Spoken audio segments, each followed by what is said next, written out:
A Heroic Rejection of Modernism. An Essay on the Fall of Arthur by J.R.R. Tolkien. Written by Michael Huttner, read by Michael Huttner. Considering that John Ronald Reuel Tolkien was by far the best-selling author of the 20th century, it is puzzling that his poetry is not usually given a more serious look. Perhaps the reason Tolkien's poetic works are very often skipped over when considering the modernist and postmodernist movements is that he doesn't altogether fit in with them, despite being of that era. In fact, Tolkien went very much into the opposite direction of most of the poets who wrote during his time. Despite being influenced directly by some of the same horrors as his contemporaries, both the form and content of Tolkien's poetry were profoundly different from what is considered modern or postmodern.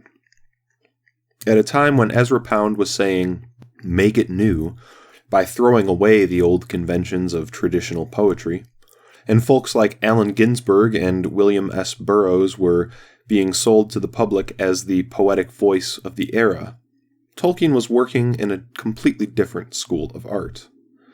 On the other side of things, some traditionalist poets truly were stuck in old conventions of strict meter, and were far too obsessed by self-imposed poetic rules. Tolkien, however, built upon these devices and conventions, revitalizing poetry and tying his work, in a very new way, into the beautiful tradition, dating all the way back to Beowulf and the ancient origins of European poetry itself. And this is especially evident in the alliterative poem, The Fall of Arthur. The modernist-postmodernist idea of breaking with artistic traditions is usually explained, at least in good part, with reference to the horrors of the world wars. World War I alone was called the war to end all wars, and the 20th century was certainly stained very early on by such a horrible tragedy. Quote, "For artists and many others living in Europe, it was a time of profound disillusion with the values on which a whole civilization had been founded. This disillusionment is typically what is given as the reason for why so many poets and artists of the post-World War eras turned away from artistic traditions so fervently.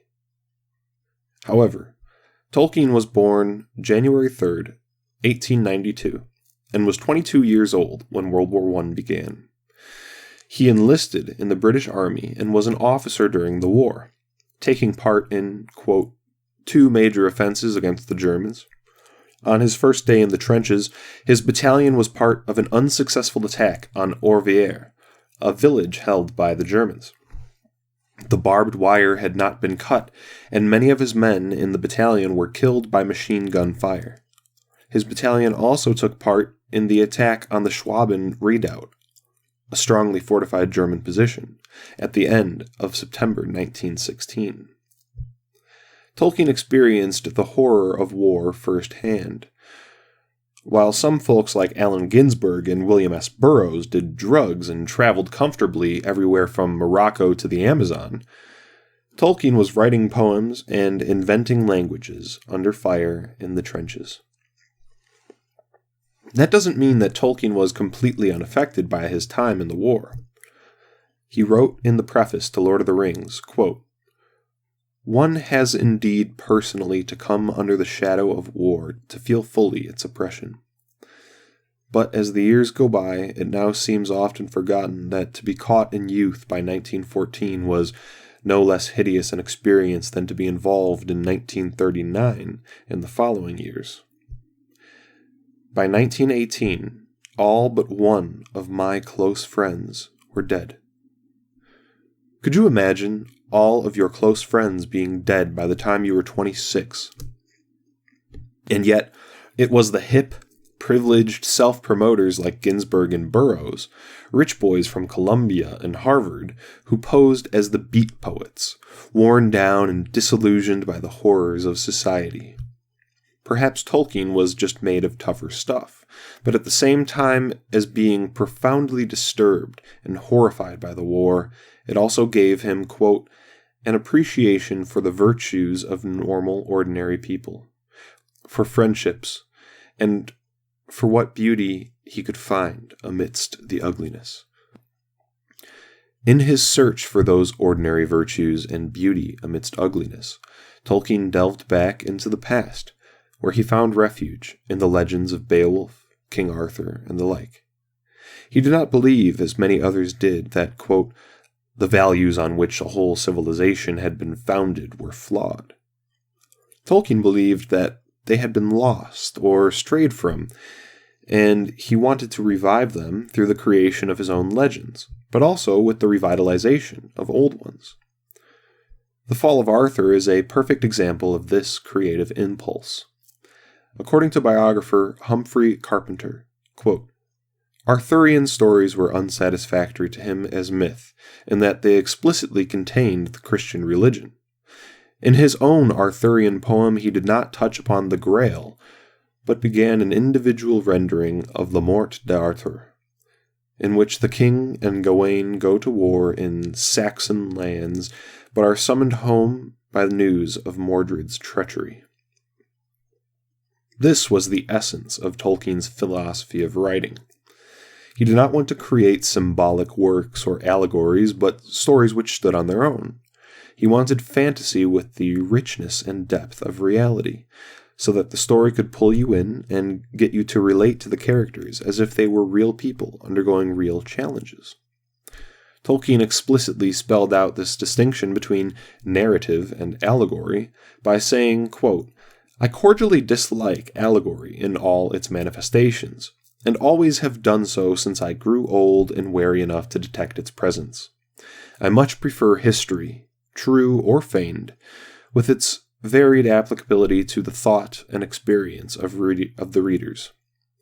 I think that many confuse applicability with allegory, but one resides in the freedom of the reader, and the other in the purposed domination of the author.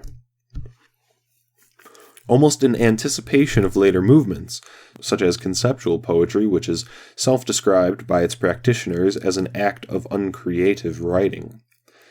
In conceptual poetry, appropriation is often used as a means to create new work, focused more on the initial concept rather than the final product of the poem.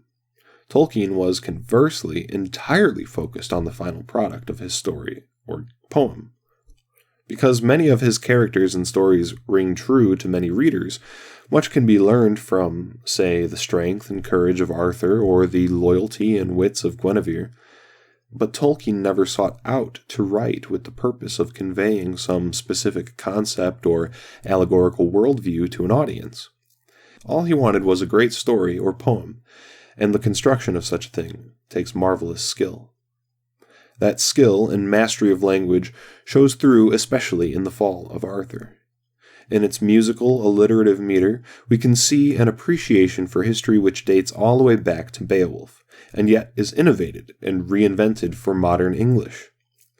As R.W. Chambers, professor of English at London University and mentor of Tolkien, said about the poem, quote, "Great stuff, really heroic, quite apart from its value as showing how the Beowulf meter can be used in modern English." Carpenter puts it best when he says, quote, "In adapting and modernizing this ancient poetic style for his own purposes, Tolkien was achieving something quite unusual and remarkably powerful. It is a pity that he wrote, or at least published, so little alliterative verse, for it suited his imagination far more than did modern rhyme schemes."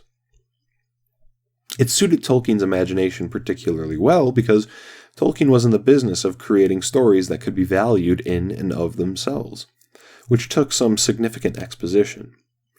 Alliterative verse, more so than traditional forms, allowed for Tolkien to move away from strict repetitive meter and branch into freely shifting rhythmic musicality.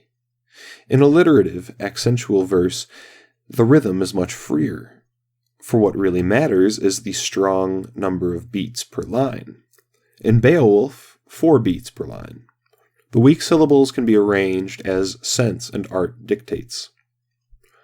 Tolkien was more true to the spirit of Ezra Pound's "make it new" statement than any other poet of his time.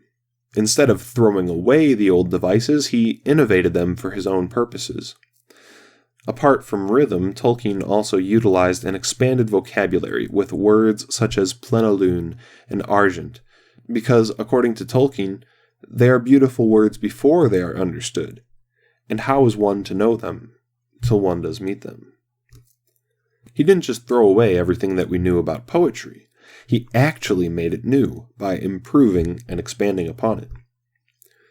Many first-time or undiscerning readers of a sensual, alliterative verse have a hard time finding the rhythm. However, that is because this sort of poetry is in keeping with the ancient muses tradition. It is meant to be read aloud, and it is best appreciated when its interwoven sounds resonate in the ear. Instead of using rhymes, it uses alliteration, repetition of the initial consonants of words, as its most basic building blocks. The repeated consonants tie the poetic lines together and create an effect which can seem majestic, inevitable, savage, many different things. This repetition of consonants and vowel sounds creates a strong beat for each line, despite the beats being set in different places and the unaccented syllables being variable. This can be seen from the very start of the Fall of Arthur. Arthur eastward in arms proposed, his war to wage on the wild marshes, over seas sailing to Saxon lands, from the Roman realm, ruin defending.